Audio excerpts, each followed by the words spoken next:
In the refugee camp, after the explosion, a door flies into a far street, rests near a heap of rubble.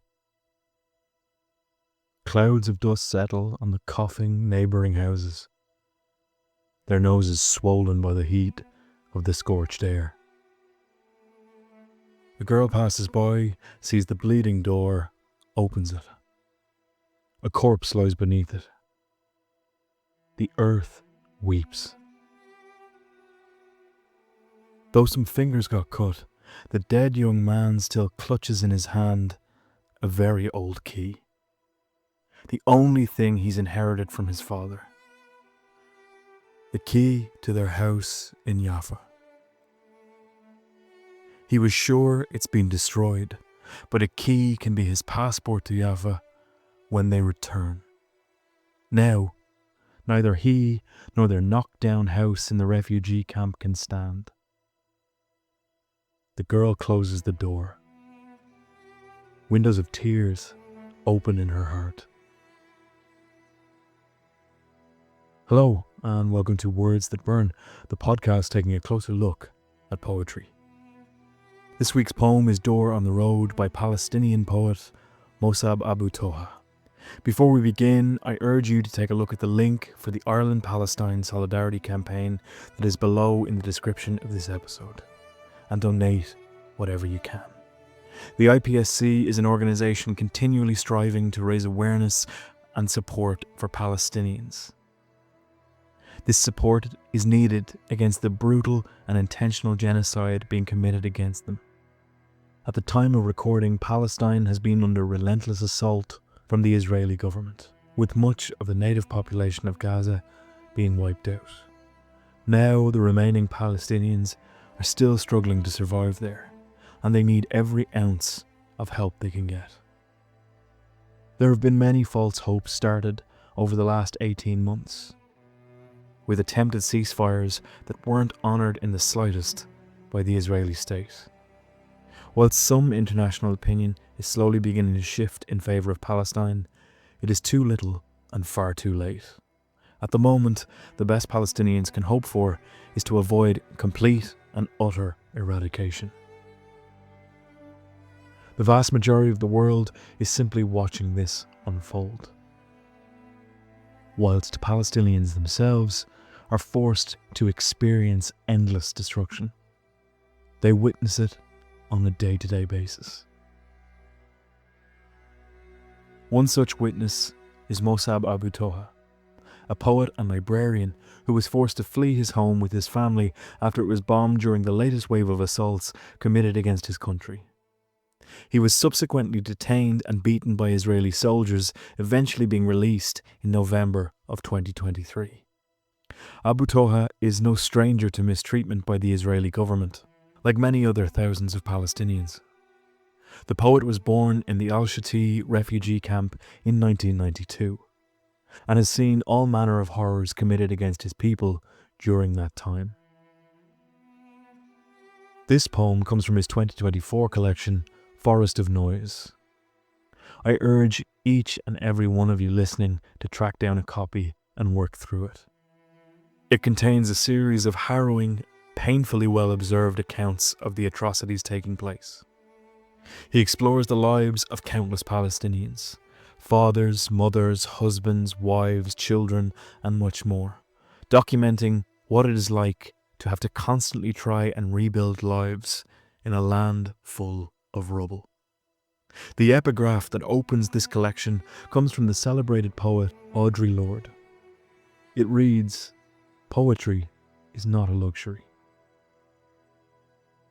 It comes from her 1985 essay of the same name. The quote in full reads, "Poetry is not a luxury. It is a vital necessity of our existence.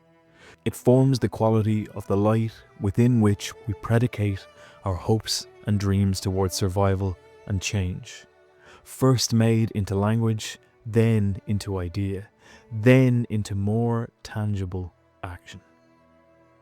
Poetry is the way we give name to the nameless so it can be thought. The farthest horizons of our hopes and fears are cobbled by our poems. carved from the rock experiences of our daily lives. For Lord, poetry was more than just romantic expression. It was a tool for activism and change. More importantly, it was a way for the voiceless and marginalized to forge their own identity. This idea aligns almost seamlessly with how Palestinian poetry has evolved in the last few decades to assert the identity of its displaced people. For Palestinians, poetry will never be a luxury.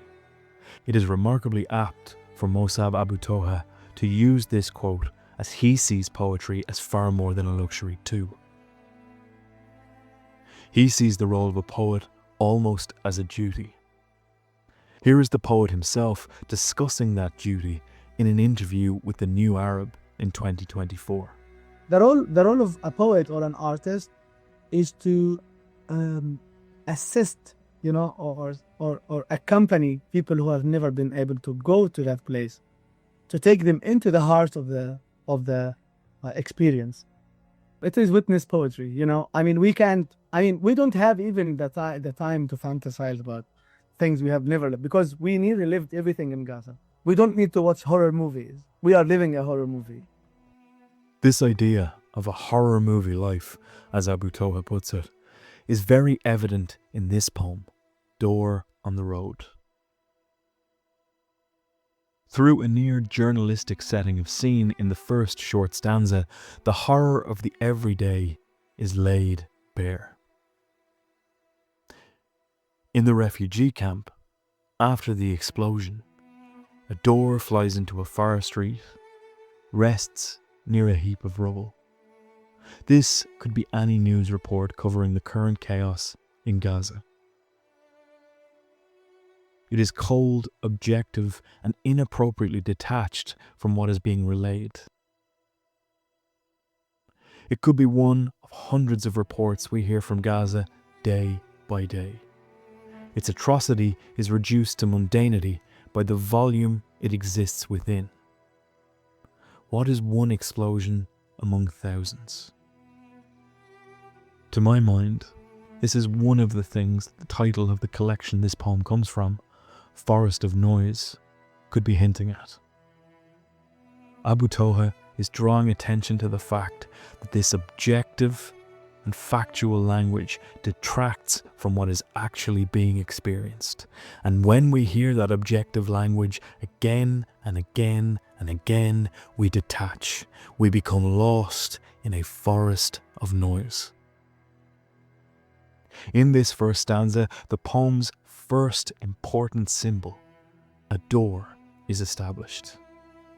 It is flung across the street and rests in a pile of debris and broken things. The choice of a door by Abu Toha will, over the course of the poem, be revealed to be a cruelly clever decision. This is the inciting event before we move into the aftermath that makes up the majority of the poem. Before that, I want you to close your eyes and imagine a door. What do you picture? Does it lead to your childhood home? A place of security, warmth, and love? Is it made of iron and steel?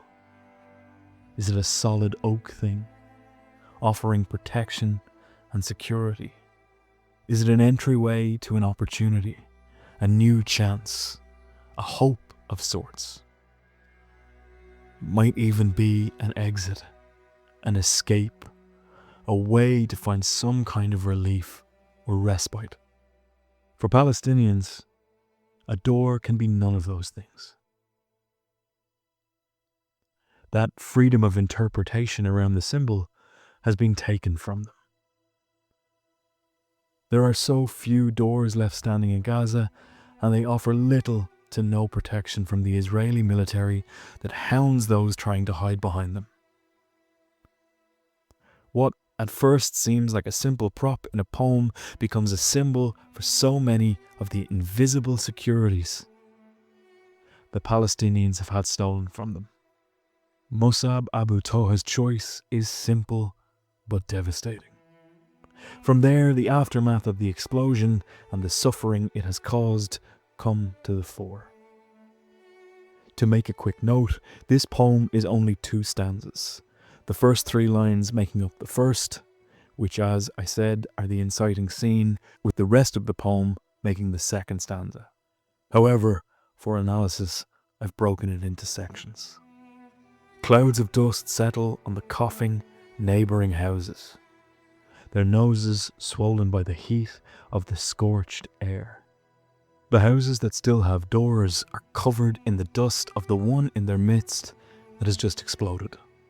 The houses are personified swiftly as Abu Toha describes them as coughing. The reason for doing this could be twofold. On the one hand, it mirrors the suffering of those within the building. It telegraphs what they are forced to endure. On the other hand, it highlights the damage being done not only to the people of Palestine themselves, but to their histories, homes, and environments. Everything that Palestinians own is being erased. The air itself turns dangerous as the heat generated by the explosion begins to brand itself into the lungs of the survivors. This draws attention to all the overlooked secondary damage suffered by those so-called survivors. They do not escape unharmed, but instead are forced to try and make their way clear in unbearable heat. In personifying the houses themselves, Abu Toha moves the tone of the poem away from the near documentary-style language of the opening stanza into a more surreal place, where suffering is felt in so many ways beyond just the physical. More aspects of that suffering are revealed in the next section. A girl passes by, sees the bleeding door, opens it.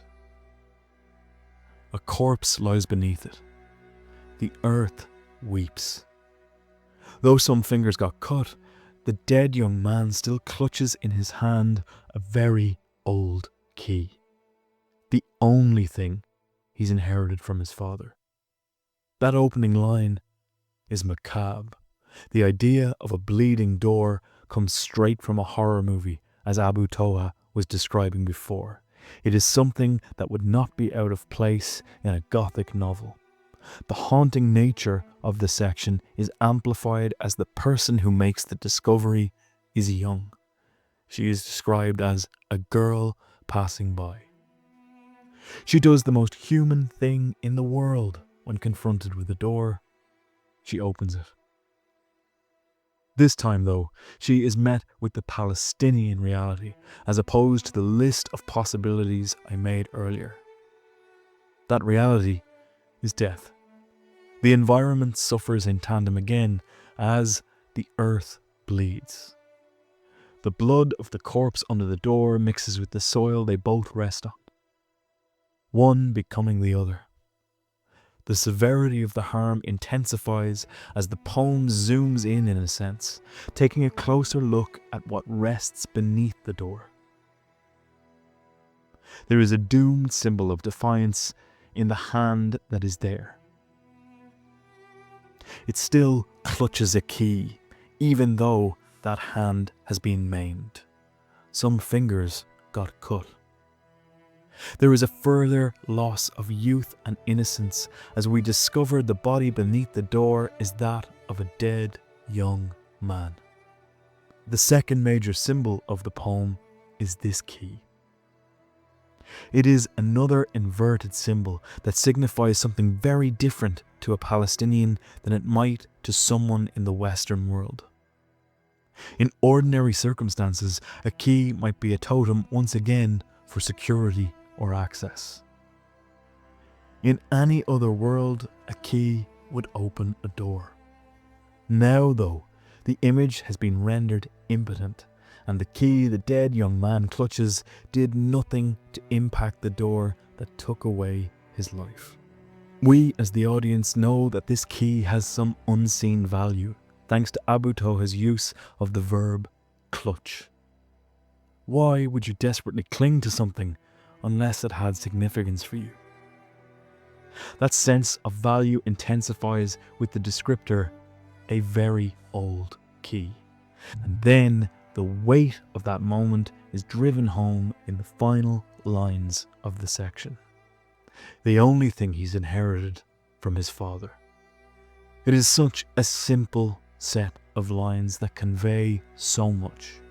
We know that the young man's father is also gone, as we only inherit from the dead.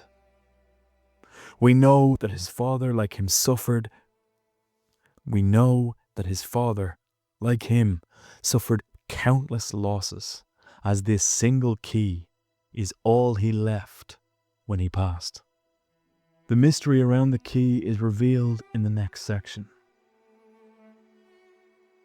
But with that revelation, the tragedy of it only deepens. The key to their house in Yaffa. He was sure it's been destroyed, but a key can be his passport to Yaffa when they return. The city of Yaffa and its history is as poignant an example of Palestinian loss as you are likely to find historically. Yaffa is an ancient city with ties to Palestinian heritage and culture.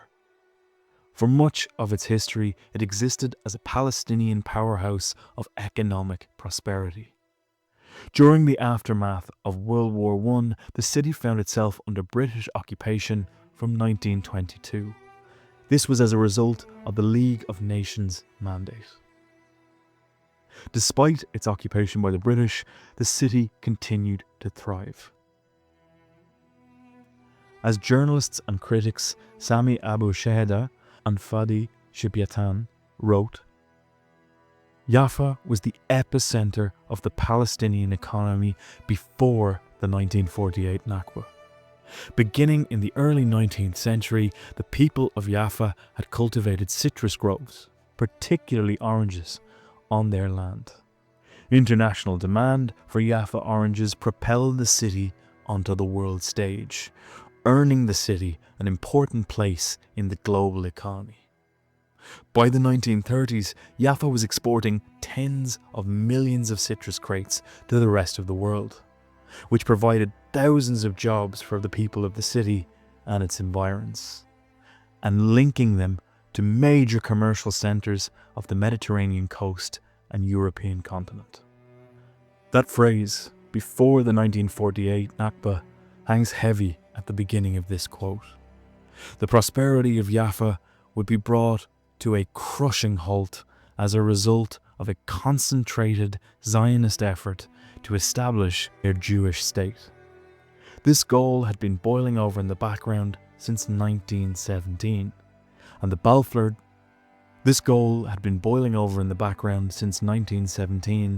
Balfour Declaration, which stated establishment in Palestine of a national home for Jewish people. The British were essentially giving away something that was never theirs to give. The horrific events of World War II led to a huge increase in the number of Jewish settlers to Palestine. Britain attempted to place some constraints on the number of settlers arriving, but faced a fierce pushback, with the horrors of the Holocaust being cited as a reason to open Palestine further to Jewish settlement. This led to tensions rising within the country, and deals being struck that completely stripped Palestinians of their lands and rights. This led to Britain abandoning their colonial project, as they called it.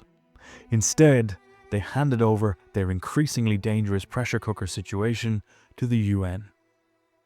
Zionist settlers took advantage of this transition of power to lead a 2-year period of ethnic cleansing, aiming to consolidate their hold on Palestine and murder as many native Palestinians as possible. Yaffa was one of their primary targets because of its huge economic value, as evidenced by the previous quote. To quote Shahada and Shibeta again, Zionist forces initiated a cruel siege on the city of Yaffa in March 1948. The youth of the city formed popular resistance committees to confront the assault. On the 14th of May 1948, the Bride of the Sea, another name for the city of Yaffa, fell to the Zionist military forces. That same evening, the leaders of the Zionist movement in Palestine declared the establishment of the State of Israel. Approximately 4,000 of the 120,000 Palestinians managed to remain in their city after it was militarily occupied. That 4,000 to 120,000 ratio is staggering. It means that 116,000 Palestinians were either murdered or displaced by these events. As a result of that, the beacon of Palestinian culture, history, and identity that was Yaffa was lost. It was cruelly rebranded as Tel Aviv by the settlers and now stands as a painful testament to everything that has been taken and stolen from Palestinians. The significance of its invocation in this poem, then, is not lost. The key to their house in Yaffa is a signifier of the young man's hope to return there one day, even though he knew it was a naive dream, as he was sure it's been destroyed. The symbol of the key becomes multifaceted, as it could have been a passport if he ever got the chance to go back. This small, simple key was his claim to belonging, a small reminder of all that belonged to Palestinians once. In short, the key was his right to exist. This is a small swell of hope in this now dead man's ambitions. He dreamed of a time that he and his family could go back to their ransacked home, that they could live in a place unhindered, not assaulted or murdered, that they could reclaim all the things taken from them. That small ember of hope we glimpsed in this section is snuffed in the final one, as the grim everyday of Palestine reasserts itself. Now, neither he nor their knocked-down house in the refugee camp can stand. The girl closes the door, windows of tears open in her heart. The young man has lost both his second awful home in the refugee camp and his life. Even the paltry substitute for a house they would have been left with is destroyed. It's an important underlining of reality by Abu Toha.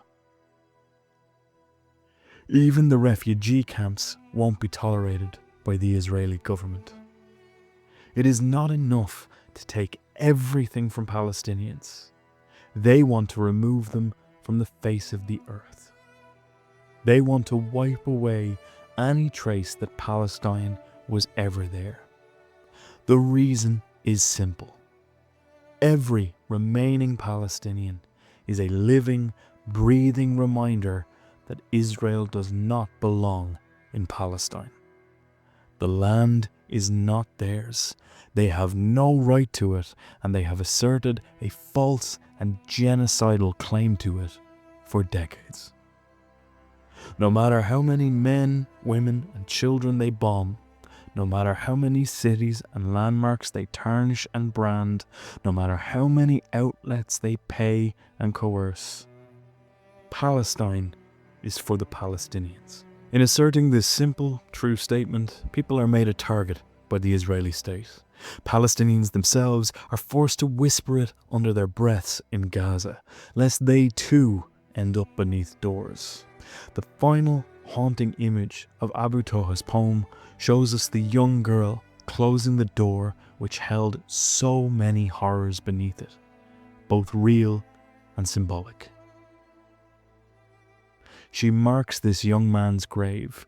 She gives the young man inside it some kind of cobbled together peace. That peace is almost a mockery. He cannot even have that. The wound this event will leave on her is clear, as windows of tears open in her heart. Each tear being a window is an image that shows that this sight is one she will endure in many different ways, again and again and again. This sight is the Palestinian norm. The world is bearing witness to a blatant act of genocide. It plays out daily. We witness thousands of deaths, like the one Abu Toha writes about in Forest of Noise. Door on the Road is a poem that explores a world where everyday objects become fatal at a moment's notice. It's a world where people we spoke to that morning will never return in the evening. It's a world that ends for some in an explosion from the sky. It's a world where a door is just another threat and a key is all you have left. Mosab Abu Toha has a skill for creating symbolism that layers carefully to render heartbreaking meaning from seemingly everyday details. He has a true innate ability to invoke the sinister way in which everything is weaponized against his people. He is a true witness poet. He has experienced the horrors he writes about firsthand, and it has not slowed him. He works tirelessly to ensure the terror his people experience is witnessed by more than just Palestinians. Through his words, we all witness the horrors unfolding in Gaza. I cannot recommend his collection, Forest of Noise, enough. It charts the lives of Palestinians from beginning to abrupt end for many. It showcases the need for survival both in the dead of night and in the heat of eradication. More importantly, it shows how every last shred of Palestinian identity and dignity is being ripped from Abu Toha's people. It is a document of what it is to lose everything. Some of the things you've heard discussed in this episode might sound like hyperbole. I promise you they are not. If you have anything to give, I urge you to consider donating to the Ireland-Palestine Solidarity Campaign linked below in the description. Things have only gotten worse in Palestine since October 7th, 2023. The Israeli state continues to tighten the noose in its regime of ethnic cleansing. On the 6th of May, 2025, an Israeli minister stated publicly that Gaza will be entirely destroyed. They are not hiding their intent anymore. The Israeli government has engineered a famine for those left in Gaza by restricting any and all food from entering. The situation could not be more dire. Palestinians need all the help they can get. Thank you for listening to this episode. Please pay attention to the news. Please follow Mosab Abu Toha on Instagram. He is constantly sharing updates about what is happening in Palestine, and raise as many Palestinian voices as you can. This has been Words That Burn.